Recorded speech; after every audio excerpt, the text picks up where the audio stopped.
Hello friend, welcome on YouTube channel Supernova Classes. Myself Subham Gupta. If you are new on my YouTube channel, then go to subscribe on my YouTube channel for more updates and new videos.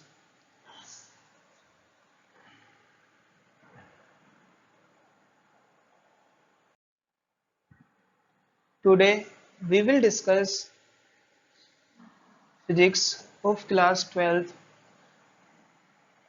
Unit second current electricity. आज हम अपनी 12th physics की class का chapter unit 2 current electricity को discuss करते हैं। जो हमारी करंट इलेक्ट्रिसिटी है, ठीक है, उसका चैप्टर नंबर फर्स्ट जो है, यानी कि जो टोटल बुक है उसका चैप्टर नंबर 3 है हमारे पास, इलेक्ट्रिक करंट, विद्युत धारा। बेसिकली जो मेरे स्टूडेंट्स हैं वो हिंदी मीडियम के भी हैं और इंग्लिश मीडियम के भी हैं। तो हम क्या करते हैं कि हम ये जो क्लास लेंगे वो दोनों मीडियम के लिए बच्चों के लिए होंगी, हिंदी के लिए भी और इंग्लिश के लिए भी। ठीक है। Chapter number 3 current electricity. Current electricity पढ़ने से पहले हम पहले वाले दो चैप्टर जो थे हमारे, इलेक्ट्रिक चार्ज और इलेक्ट्रिक फील्ड, उसके बारे में डिस्कस करना चाहेंगे। जो इलेक्ट्रिक चार्ज था हम पढ़ चुके हैं कि इलेक्ट्रिक चार्ज दो टाइप के होते थे, एक पॉजिटिव और नेगेटिव, दूसरा नेगेटिव। उसमें हम पढ़ते थे इलेक्ट्रोस्टैटिक्स, स्थिर वैद्युतिकी। स्थिर वैद्युतिकी बेसिकली फिजिक्स की एक ब्रांच होती है जिस जिस जहां पर हम क्या करते हैं, जो हमारे पास चार्ज होता है, आवेश, उसको क्या मानते हैं, स्टैटिक्स, मतलब वो मोशन में नहीं होता। अब सेकंड केस कि अगर चार्ज मोशन में हो जाए तो क्या होगा। अगर चार्ज मोशन में हो जाए, अगर हमारा कोई आवेश है वो किसी वायर में चलने लगे तो फिर क्या होगा। इस क्वेश्चन का आंसर समझने के लिए, अगर चार्ज मोशन में है तो मोशन के कारण, चार्ज के मोशन के कारण इलेक्ट्रिक करंट प्रोड्यूस होती है, विद्युत धारा। और उस इलेक्ट्रिक करंट के कारण हमारा मैग्नेटिक फील्ड प्रोड्यूस होगा। कौन सा फील्ड प्रोड्यूस होगा, मैग्नेटिक फील्ड, चुंबकीय क्षेत्र।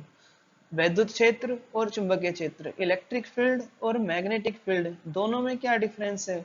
दोनों में बेसिकली ये डिफरेंस है कि जो इलेक्ट्रिक फील्ड होता है वो स्टैटिक चार्ज के कारण होता है, एक स्थैतिक आवेश के कारण होता है, और जो मैग्नेटिक फील्ड है वो किसके कारण होगा, मूविंग चार्ज के कारण, गतिशील आवेश के कारण होगा। ठीक है।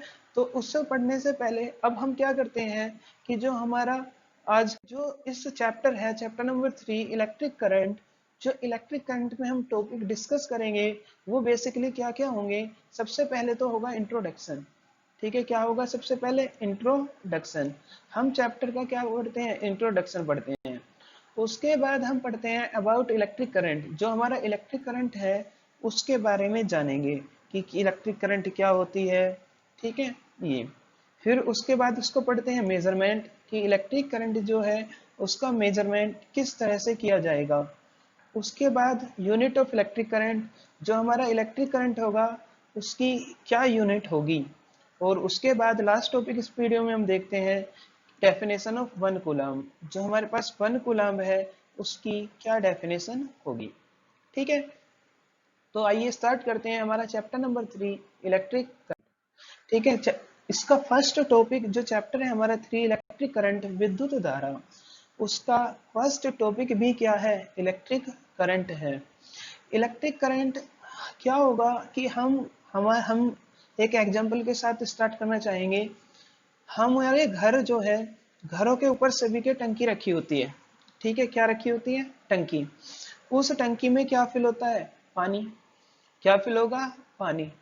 अगर हम उस टंकी के पानी का यूटिलाइज करना है तो हमें क्या करना है, उस टंकी के पानी का प्रयोग करना है। कहाँ पर करते हैं हम, किचन में, अपने वॉशरूम में।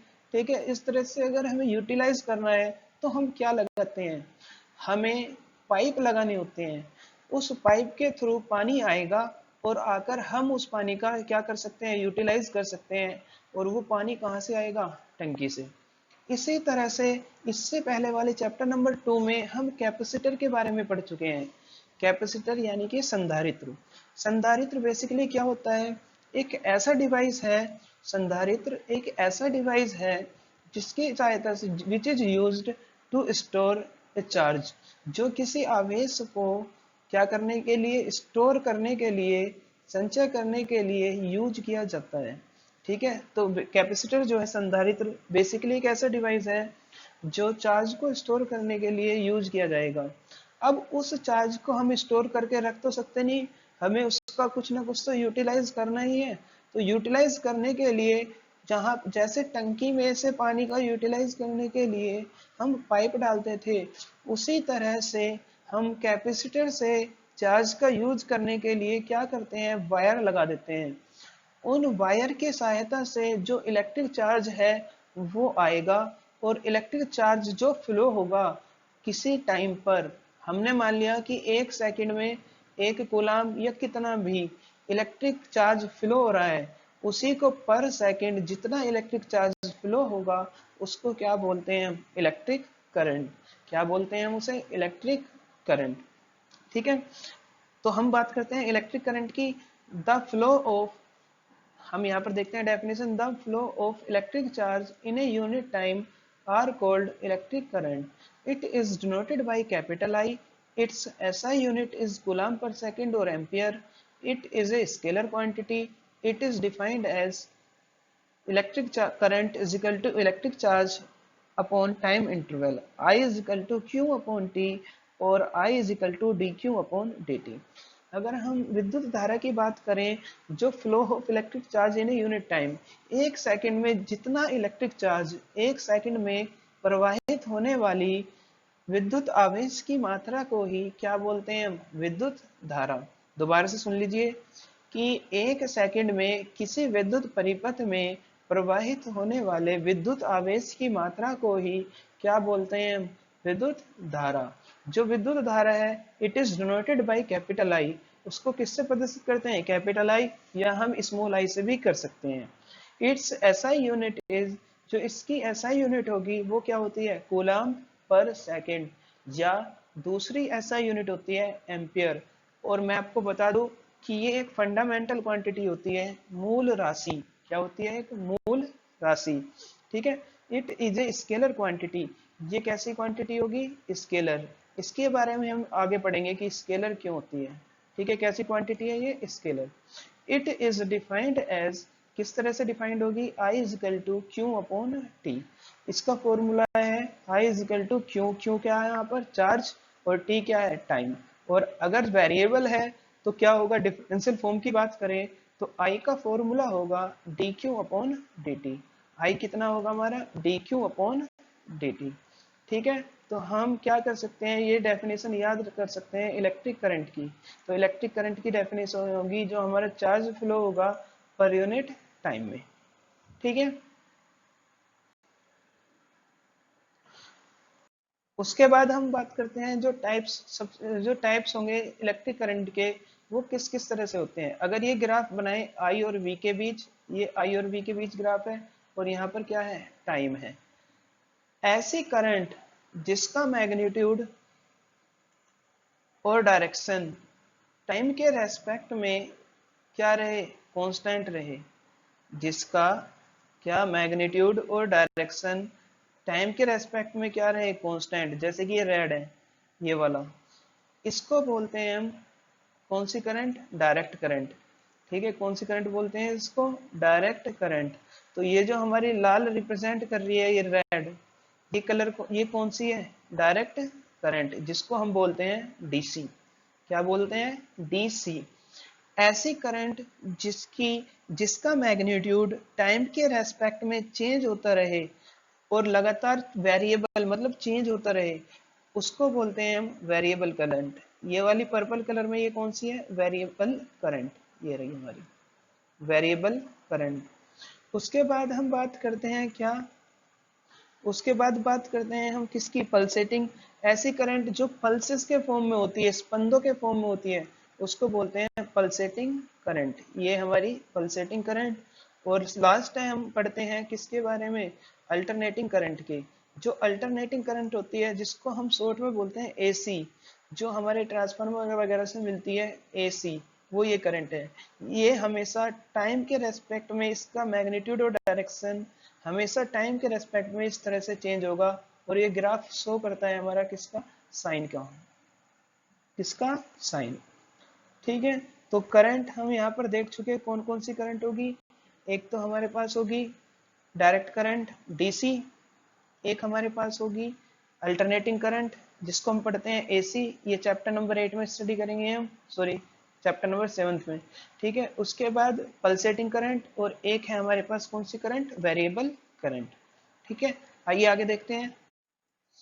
हम जो डेली लाइफ है हमारी, हम डेली लाइफ में इलेक्ट्रिक करंट जो है उसके कुछ इफेक्ट देखते हैं। ये हमारा बल्ब है, क्या कोई बता सकते हैं हमें कि जो बल्ब होता है वो इलेक्ट्रिक करंट के कौन से इफेक्ट के कारण ग्लो करता है। जो इलेक्ट्रिक बल्ब होता है वो इलेक्ट्रिक करंट के किस इफेक्ट के कारण जलता है, ग्लो करता है। तो इसका आंसर है heating effect of electric current, विद्युत धारा का उसमें प्रभाव, heating effect of electric current. जब इस, ये जो वायर होता है यहाँ पर, ये टंगस्टन का जो वायर होता है, जब इस पर क्या दी जाती है, इसे इलेक्ट्रिक करंट दी जाती है, तो इलेक्ट्रिक करंट देने के बाद इस वायर का रेजिस्टेंस काफी हाई होगा। जैसे ही इसका रेजिस्टेंस काफी हाई होता है तो इससे हीट प्रोड्यूस होने, हीट निकलने लगती है। इससे क्या निकलने लगती है, हीट। इस फिनोमिना को क्या बोलते हैं हम, heating effect of electric current. क्या बोलते हैं, heating effect of electric current. अगर हम हिंदी की बात करें तो विद्युत धारा का उसमें प्रभाव। जब किसी चालक के सिरों में क्या होगा, धारा प्रवाहित की जाएगी तो चालक के सिरों से उष्मा प्रवाहित होने लगती है, इसको बोलते हैं विद्युत धारा का उसमें प्रभाव। उसके बाद नेक्स्ट टॉपिक है, ये हम देखते हैं डेली लाइफ में, ये हमारे क्या है, जो हमने देखा होगा हमारे खेतों में लगे होते हैं ये बिजली के, जिसको बोलते हैं पोल्स, खंबे। ठीक है, इससे ये वायर कनेक्ट होते हैं, जो 100 किलोवाल्ट की होती है, जिसको बोलते हैं 11 kV, 33 kV। ठीक है, और ये सिंपल से वायर होते हैं कुछ। ठीक है, अब क्या होगा कि इसमें चार्ज फ्लो होता है, यहाँ पर क्या फ्लो हो रहा है, ये चार्ज, ये चार्ज फ्लो होगा। तो चार्ज फ्लो का मतलब इसमें करंट प्रोड्यूस होगी और करंट बहने लगेगी। और जब करंट बहेगी तो करंट फ्लो होगी, तो इसके चारों ओर एक फील्ड प्रोड्यूस हो जाएगा। क्या प्रोड्यूस हो जाएगा, इसके चारों ओर एक फील्ड प्रोड्यूस हो जाएगा, जिसको बोलते हैं हम क्या, मैग्नेटिक फील्ड। क्या बोलते हैं, मैग्नेटिक फील्ड, जिसको बोलते हैं चुंबकीय क्षेत्र। ठीक है, तो यहाँ पर जो इफेक्ट है इलेक्ट्रिक करंट के वो शो हो रहे हैं।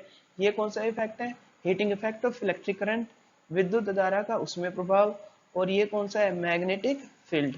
यहाँ ये क्या शो कर रहा है, इलेक्ट्रिक करंट, मैग्नेटिक फील्ड, चुंबकीय क्षेत्र। ठीक है, इन वायर से क्या होता है, इन वायर के चारों ओर कौन सा फील्ड प्रोड्यूस होगा, मैग्नेटिक फील्ड। ठीक है,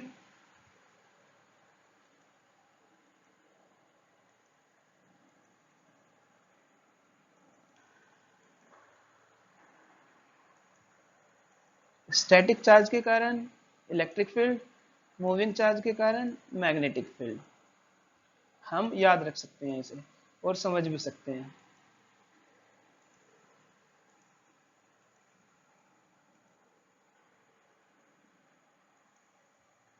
आइए नेक्स्ट देखते हैं। नेक्स्ट है हमारा, ये भी शो करता है हमारा heating effect of electric current को। किसको शो करता है, heating effect of electric current. ठीक है, कोई वायर है नाइक्रोम टाइप का, हमने क्या किया, इसको हीट प्रोवाइड की, सॉरी ये कोई वायर है किसका, नाइक्रोम का, जो कि जैसे कि हीटर होता है। ठीक है, हमने क्या की, इसको इलेक्ट्रिक करंट फ्लो की, इलेक्ट्रिक करंट प्रोवाइड कराई इसको आई।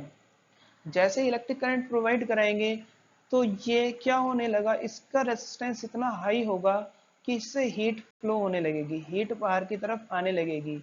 इस फिनोमिना को बोलते हैं heating effect of electric current. क्या बोलते हैं हम, heating effect of electric current. ठीक है, तो ये हम पढ़ सकते हैं आसानी से। नेक्स्ट टॉपिक देखते हैं।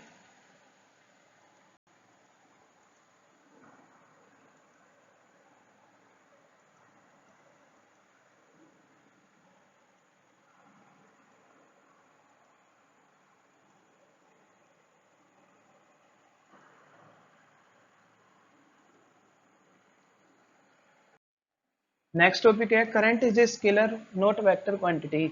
जो इलेक्ट्रिक करंट, अभी हम ये पढ़ रहे हैं कि इलेक्ट्रिक करंट जो होगी उसको डायरेक्शन, जैसे हम एक वायर लिया हमने, ये एक हम वायर ले रहे हैं, ये हम वायर, आपने देखा होगा बेसिकली ये वायर है और हम इसमें बोलते हैं कि ये करंट फ्लो रही है, इसकी डायरेक्शन ये है आई। तो ये जब हम इसकी डायरेक्शन शो कर रहे हैं तो ये क्या होनी चाहिए, वेक्टर क्वांटिटी, क्योंकि vector quantity those are those quantity which have magnitude and direction, जिसके पास डायरेक्शन भी होगी और क्या होगा, मैग्नीट्यूड। लेकिन नहीं, जो वैद्युत धारा है वो कौन सी राशि होती है, एक अदिश, सदिश राशि नहीं होती। अगर सदिश राशि होती तो सदिश प्रॉपर्टी को फॉलो करती। जैसे कि ये दो वायर हैं, एक ये तीसरा वायर है, इसमें 5 एम्पियर की, इसमें हमने मान लिया 10 एम्पियर की करंट आ रही है, ठीक है, कितनी 10 एम्पियर, और इसमें इस डायरेक्शन में आ रही है 3 एम्पियर।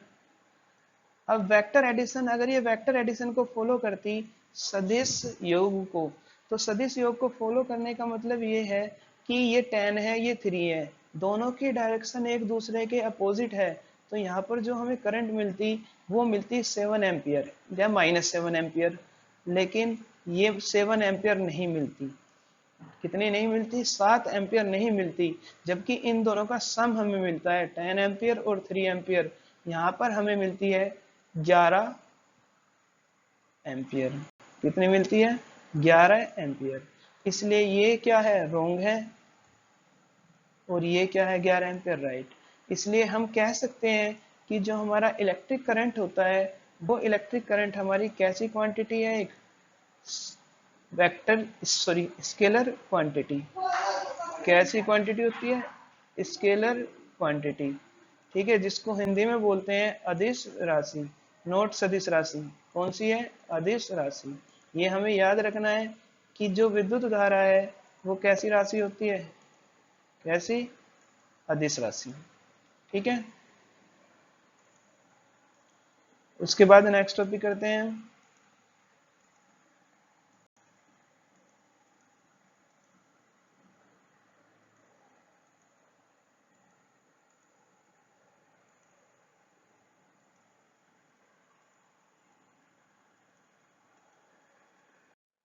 नेक्स्ट है डेफिनेशन ऑफ 1 एम्पियर। जो हमारा 1 एम्पियर है उसकी डेफिनेशन क्या होगी, हम पढ़ चुके हैं आई का फॉर्मूला होता है क्यू अपॉन टी।